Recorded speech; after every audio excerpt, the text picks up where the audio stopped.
Presidir dan founder dari Astronaci International, Gema Guyardi. Selamat pagi Pak Gema. Hai, selamat pagi. Sebelum kita membahas untuk pekan ini, mungkin kita harus kembali dulu ke pekan lalu. Itu IHSG masih didominasi di zona merah. Apa yang menjadi sentimen utamanya? Oke, selamat pagi pemirsa. Indeks harga saham gabungan melemah, tetapi pelemahan ini menurut Astronaci adalah perlemahan sementara. Based on the financial astrology cycle, kita melihat bahwa pada saat ini matahari berada di Aquarius dan pada saat nanti ke Taurus itu kurang lebih sampai 2 bulan mendatang. Statistik base melihat bahwa kecenderungan tren akan bergerak di dalam bullish trend. Ya, katalisnya apa? Sampai hari ini belum ada katalis yang akan mendongkrak dia naik, tetapi kita percaya katalis itu akan datang pada saatnya. Dan kalau berdasarkan dari tanggal yang sudah kita buat, kita akan melihat bahwa 9 Februari sampai 2 Maret 2017 itu ada tendensi bull. Artinya harga open atau harga pembukaan pada tanggal 9 Februari itu nantinya akan lebih rendah dengan dibandingkan penutupan di Maret. Artinya Maret nanti akan naik ya, kemudian 10 Maret sampai 31 Maret itu juga akan bull. Artinya di dalam 1 bulan ke depan kita akan bergerak di dalam kondisi bull. Sedangkan untuk target IHSG sendiri, ini terus akan berlanjut. Target tahun ini dari Astronaci adalah 5.800. Pergerakannya di dalam wave 5 continuations. Ini dari sisi price action ya, dari sisi technical analysisnya.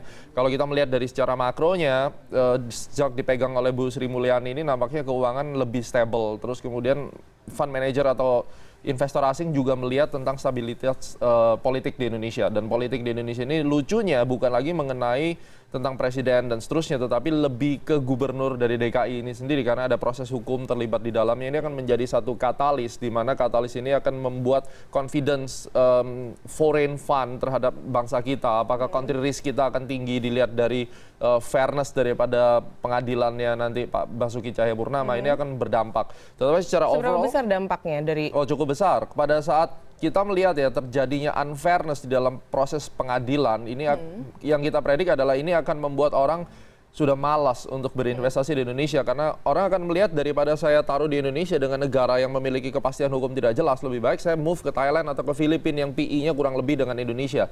Ini menjadi satu faktor yang sangat diperhatikan nantinya. Oleh karena itu saya percaya bahwa Presiden Jokowi juga melihat ini dan bekerja keras bersama-sama. Penertiban terus dilakukan dari sektor keuangan. Bu Sri Mulyani sudah luar biasa ya.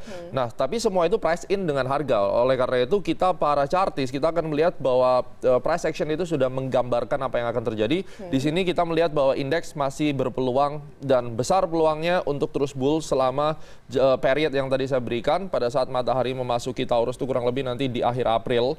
Itu setidaknya saham-saham big caps itu masih akan memimpin. Dan di tahun 2017 awal semester 1 yang akan memimpin banking stock salah satunya. Gitu.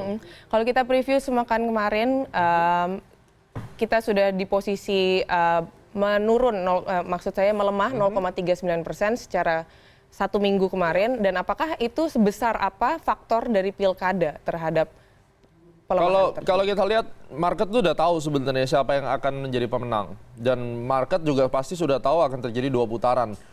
Tidak ada tanda-tanda di sini bahwa market akan tiba-tiba turun di bawah 5.000, nggak ada. Dan pelemahan yang ada di sini masih kita kategorikan sebagai the secondary reaction atau reaksi dari kenaikan sejak tanggal 24 Januari itu kan naik terus ya. Jadi pelemahannya hari ini sampai minggu lalu itu terus ya melemah.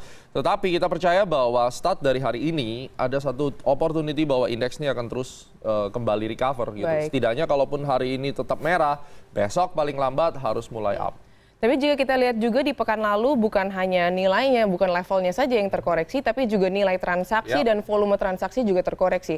Apakah masih seputar sentimen yang sama ataukah ada sentimen wait and see sekarang yang dihadapi oleh investor? Itu normal dan kita bahagia kalau market lagi turun transaksinya lesu itu bagus. Artinya apa? Orang juga lagi malas trading, terus kemudian harga itu turun.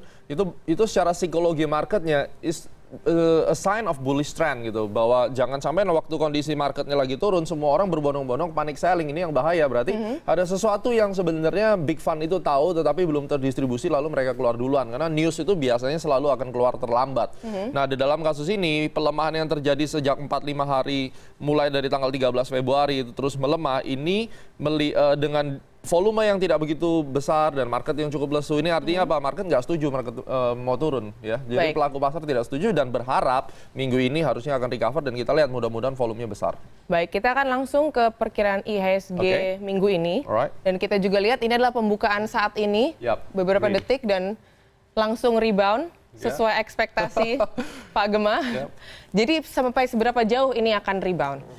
Kalau kita bicara hari ini, dia akan berjuang naik di atas 5370. Jadi ya sebentar lagi, minimal dia harus tembus 5370, jadi 8 poin lagi, itu adalah gerbang dia untuk terus naik. Harapan saya adalah ditambah 4 hari dari sekarang, mudah-mudahan angka 54 akan kembali tersentuh. Sentimen apa yang bisa dicermati oleh para investor untuk khusus minggu ini? Hari ini tidak ada lagi yang namanya bullying, terus tidak ada lagi yang namanya hoax tentang pemilihan pilkada, itu udah lewat. Dan sekarang mereka akan lihat ke depan. Jadi hari ini Trump sedang euforia, dia lagi pergi ke Boeing dan seterusnya, dan belum akan memberikan satu kebijakan yang aneh-aneh. Saya rasa Dow Jones juga akan recover, dan tidak terlalu banyak sentimen dari global juga, sehingga indeks memiliki kesempatan untuk kembali kepada jalur dia, di mana jalur dia harusnya udah berangkat ke atas, dan kita percaya bahwa koreksi-koreksi yang terjadi sebelumnya hanya bersifat sementara, mudah-mudahan terus naik ke atas. Baik, kalau sektor-sektor apa saja yang bisa kita cermati juga? Oke, kalau indeks naik pasti ada lokomotifnya, dan lokomotif di Indonesia itu tidak lepas daripada big caps dari saham perbankan. Kita punya BNI, saya topiknya adalah BNI, dan kita tetap percaya BRI tetap akan mendukung ya. Terus kemudian dari sektor mining, itu juga dari batu bara, mudah-mudahan bisa terus naik, dan manufaktur seperti Astra International itu akan oke. Dari sektor komoditi, saya melihat ada AALI. AALI ini bisa dipertimbangkan investor bagi yang penyuka CPO. Penurunan yang berminggu-minggu ini harusnya akan berakhir mulai dari minggu ini ya, di akhir Februari, terus kemudian akan mulai rally lagi sampai bulan Maret gitu. Apakah akan ada net sell yang dilakukan oleh investor Net sell dan net buy, oke, nggak ada masalah. Itu terjadi setiap hari. Pada akhirnya kita akan melihat di tengah-tengah net sell harga juga bisa naik gitu. Jadi not a big deal. Jadi Anda jangan terlalu melihat, untuk pemirsa juga, oh hari ini net sell berarti kita ikut sell. Nggak selalu begitu. Saya selalu mengajarkan bagaimana kita melihat price action atau karakter pergerakan harga sampai jangka waktu tertentu. Kalau kita percaya dia akan up, misalnya sekarang BNI akan up, BRI akan up, buy on weakness.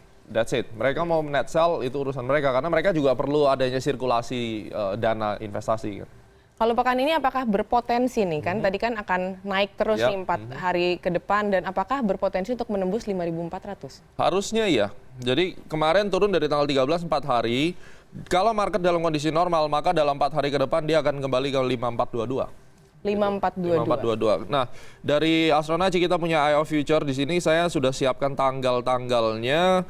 Kalau kemarin kita perhatikan dia melemah ya, dia melemah itu dari tanggal 13 kemudian sampai tanggal 21, maka gateway berikutnya seharusnya kalau hari ini dia berhasil menguat, maka target penguatan berikutnya ada di tanggal 27 sampai 28. Jadi harusnya mudah-mudahan penguatan yang tadi itu berlanjut sampai 27 dan 28. 27 dan 28. Baik, itu jika kita bicara IHSG. Bagaimana jika kita bicara dengan nilai tukar rupiah? Alright, nilai tukar rupiah terakhir-terakhir ini sudah tidak. Pekan lalu masih ditutup di zona negatif tapi ya. Dan ini rupiah akan terus dipertahankan sampai bulan Mei antara 13.250 sampai 13.350. Ini kita lihat rupiah pada pembukaan hari ini, Senin menurun 0,15% ke level 13.353, melemah lagi. Apakah ini akan terus berlangsung sepanjang pekan ini? Kita lihat average di 13.350 ini akan dijaga di situ. Jadi kurs nilai tengah ini sejak dipegang Ibu Sri Mulyani, volatility daripada rupiah benar-benar di-keep sama beliau, dijaga habis dari sejak 2016 ya, kurang lebih 2017 itu sempat ada pelemahan sampai 13.350-an. Ini akan standby di sini, dan ini akan nanti dipengaruhi oleh defisit neraca perdagangan Indonesia. Tetapi saya pikir sampai Mei nanti tidak akan sampai 13.700 seperti itu. Pasti akan dijaga di level ini selama tidak ada krisis di politics. Jadi yang akan membuat ini volatile bukan ekonomi. Ekonomi Indonesia udah fine. Mereka bisa dikatakan kita cukup stagnan dan berusaha untuk kembali ke 5 atau 6%, 5 lebih ya. Yang akan menjadi faktor krisis untuk ini adalah politics. Di luar dari itu tidak. Tadi Anda bicara juga soal defisit neraca perdagangan dan diprediksi juga bahwa inflasi tahun ini akan menembus 4%. Bagaimana dampaknya terhadap rupiah secara jangka panjang?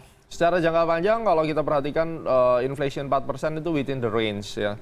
Dan the worst case angka ini kembali ke 13.700 karena saya akan combine dengan support resistance yang pernah ada. Itu cukup jauh dari posisi sekarang ya. 400 dan itu pun hanya akan bertahan sebentar.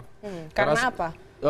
akan dijaga nilai keseimbangannya dan ekonomi di angka 13.350 nampaknya masyarakat bisa terima gitu. Pelaku industri juga merasa nyaman di level ini. Kita parameternya juga dari airlines company ya. Jadi beberapa airlines ini kan sensitif terhadap oil dan kemudian terhadap US dollar dan eksportir kayak misalnya coal, terus dari CPO dan seterusnya di angka ini mereka juga tidak terlalu volatile. Jadi Anda bisa melihat di mana sih angka yang kira-kira industri itu bisa menerima atau tidak. Kalau ini diangkat lagi ke 13.800 nanti yang rontok saham api, kemudian CPO-nya mulai lari, terjadi volatility yang tidak bisa dikontrol, sehingga saya melihat bahwa pemerintah ini pintar, dia sudah menemukan rata-rata yang kira-kira ekonomi ini akan stable, dan itu angkanya sekitar 13.300, maksimal 13.500. Lewat dari itu akan ada sektor yang sangat volatile dan ekonomi nampaknya akan agak susah dikendalikan, khususnya importir-importir yang sekarang bisa dikatakan Indonesia ini base-nya importir ya, dan mereka ngedrive ekonomi Indonesia dari sektor itu.